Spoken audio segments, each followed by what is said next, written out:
అందరికీ నమస్కారం అండి. నేను మీ అన్న Pinnarao. AP 22 Telugu news channel చూస్తున్న మీ అందరూ కూడా హృదయపూర్వక ధన్యవాదాలు. స్పెషల్ ఫోకస్ ఆన్ తెనాలి నియోజకవర్గం. ఆంధ్రప్రదేశ్ రాష్ట్రంలో చరిత్రాత్మకమైన పేరు తెచ్చుకున్న ఈ తెనాలి నియోజకవర్గంలో ప్రస్తుతం ఏం జరగబోతుంది, 2024 ఎలక్షన్లో ఏం జరగబోతుంది అనే గురించి విశ్లేషకుల అభిప్రాయాలు తెలుసుకొని ఇప్పుడు మీకు నేను తెలియజేయబోతున్నాను. 2014 ఎలక్షన్స్లో ఆలపాటి రాజేంద్ర ప్రసాద్ గారు, నాదెండ్ల మనోహర్ గారు, శివకుమార్ గారు ముగ్గురు పోటీ చేశారు. 3 పార్టీల తరఫున Janasena party, TDP party, YSRCP party. ఆ ఎలక్షన్స్లో ఆలపాటి రాజేంద్ర ప్రసాద్ గారు మంచి మెజారిటీతో గెలవడం జరిగింది. అలాగే 2019 ఎలక్షన్స్లో కూడా ఈ ముగ్గురే కలిసి పోటీ చేయడం జరిగింది. టీడీపీ, జనసేన, వైఎస్ఆర్సీపీ. మరి ఈ ఎలక్షన్స్లో శివకుమార్ గారు వైఎస్ఆర్సీపీ పార్టీ తరఫున విజయం సాధించడం జరిగింది. మరి ఆనాటి నుంచి ఈనాటి వరకు ఓడిపోయిన వాళ్ళు ఏం చేస్తున్నారు, గెలిచిన వాళ్ళు ఏం చేస్తున్నారు అనేది 2 విషయాలు మీకు తెలియజేస్తాను. ముఖ్యంగా ఆలపాటి రాజేంద్ర ప్రసాద్ గారు 2019 సంవత్సరంలో ఆయన ఓడిపోయినప్పటి నుంచి ఇప్పటి వరకు ఆయన తెనాలి నియోజకవర్గాన్ని అంటిపెట్టుకుని సొంత ఇల్లులాగా ఏ క్షణానికి ఎవరికి అవసరమైనా సరే వెంటనే స్పందిస్తూ ప్రజలకి అందుబాటులో ఉంటున్నారు. అది ఏ విధంగా అంటే, ఎవరైనా పేదవాళ్ళు ఆపదలో ఉన్నామని కానీ, హాస్పిటల్ ఖర్చులను కానీ ఎవరైనా వస్తే వాళ్ళకి ఆర్థిక సాయం చేసి వాళ్ళకి సొంత కుటుంబ సభ్యుల్లాగా అండగా ఉండటం జరుగుతుంది. అలాగే ఎవరైనా పెళ్లిళ్ళు చేసుకుంటూ ఉంటే వాళ్ళకి వాళ్ళ మతాచారాలను గౌరవిస్తూ వాళ్ళ మతాచారాల ప్రకారం హిందువులైతే తాళిబొట్లని, బంగారపు తాళిబొట్టుని, అలాగే క్రిస్టియన్స్ అయితే ఉంగరాన్ని, ముస్లిమ్స్ అయితే ఉంగరాన్ని, ఈ విధంగా వాళ్ళ మతాచారాలను గౌరవిస్తూ వాళ్ళకి ఆ విధంగా పట్టు వస్త్రాలతో కలిపి వాళ్ళకి అందజేయడం జరుగుతూ ఉంది. అలాగే ప్రభుత్వం ఎవరికైతే వికలాంగులకి పెన్షన్ ఇవ్వడానికి నిరాకరించిన సందర్భాలు ఉన్నాయో అలాంటి వారిని హక్కును చేర్చుకొని ఆయన సొంత డబ్బులు పెన్షన్ రూపంలో వాళ్ళకి ఇవ్వడం జరుగుతూ ఉంది.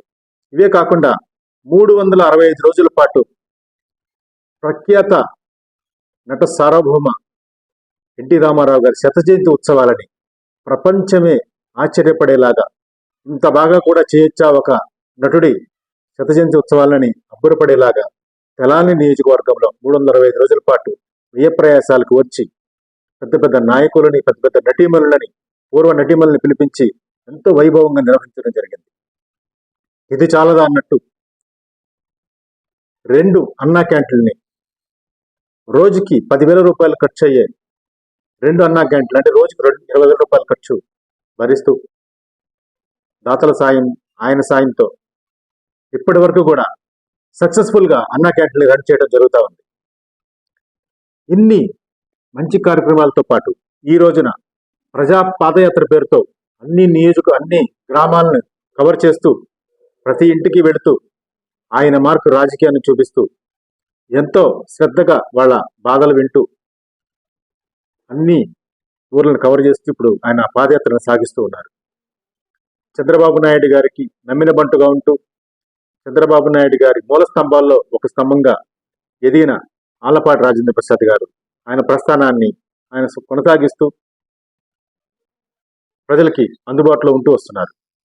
అలాగే నాదెండ్ల మనోహర్ గారు కూడా తెనాలి నియోజకవర్గంలో 2 సార్లు ఎమ్మెల్యేగా గెలిచారు. ఆయన పదవీ కాలంలో చాలా డెవలప్మెంట్ ప్రోగ్రామ్స్ ని చేయడం జరిగింది. వారు కూడా 2019 సంవత్సరంలో ఓడిపోయిన తర్వాత జనసేన నాయకులు పవన్ కళ్యాణ్ గారి వెంట ఉంటూ రాష్ట్రం మొత్తం తిరుగుతూ వారి క్యాడర్ని బలపరచడంతో పాటు ఆయన కూడా చాలా ముఖ్యమైన నేతగా పవన్ కళ్యాణ్ గారి తర్వాత 2వ స్థానంలో అంత మంచి స్థానానికి ఎదిగి వారి ప్రస్థానాన్ని కొనసాగిస్తూ ఆయనకి అవకాశం ఉన్నప్పుడల్లా తెనాలి పట్టణానికి ఆయన సేవలు ఆయన అందిస్తూ ఉన్నారు.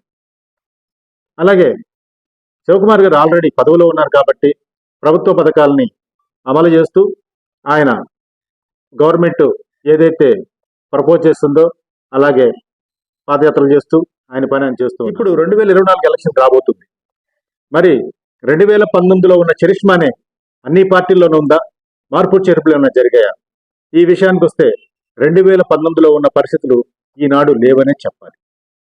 ఎందుకంటే ఆనాడు ప్రభుత్వం మీద వ్యతిరేకత ఉండడం వల్ల చంద్రబాబు నాయుడు గారి కాకుండా ఒకసారి జగన్ గారిని కూడా వారి పరిపాలన చూద్దామని జనాలందరూ భావించడం వల్ల 151 స్థానాల్ని ప్రజలందరూ కూడా జగన్మోహన్ రెడ్డి గారికి అప్పచెప్పడం జరిగింది. కానీ ఈ రోజున్న పరిస్థితులు అంతా కూడా చాలా తారుమారుగా సంక్షిప్త పరిస్థితుల్లో ఆ పార్టీ కొనసాగుతా ఉందని చెప్పి విశ్లేషకులు భావిస్తూ ఉన్నారు. ఈ పరిణామాల్లో 2024లో జరిగే ఎలక్షన్స్ లో ప్రజల నాడి ఎలా ఉంది అనే దానికి వస్తే ముఖ్యంగా తెనాలి నియోజకవర్గానికి సంబంధించి మరి ఆ రోజున్న వ్యతిరేకత ప్రతిపక్షాల మీద ఈ రోజు లేదు. ఆనాడు జనసేన పార్టీ, టీడీపీ పార్టీ విడివిడిగా పోటీ చేసి 1,10,000 ఓట్లను సంపాదించాయి. ఇప్పుడు ఆ రెండు కలిసి పోటీ చేస్తున్నాయి కనుక ఆ ఓట్లు చీలవు అనే భావన మరి ఆ పార్టీల మధ్యలో ఉంది. సీటు ఎవరికనేది ఆ అధినాయకులిద్దరు కూడా కూర్చొని మాట్లాడుకొని ఆ అధినాయకుల మాటల్లోనే విందాం. తెనాల్లో ఈ సైడ్ అన్నామతి శివకుమార్, ఆ సైడ్ ఎవరో తెలుసుకోండి అని చెప్పి ఎవరు పోటీ చేస్తారో వాళ్ళకే తెలియదు. ముందు వాళ్ళ సంగతి వాళ్ళు చూసుకోమనండి.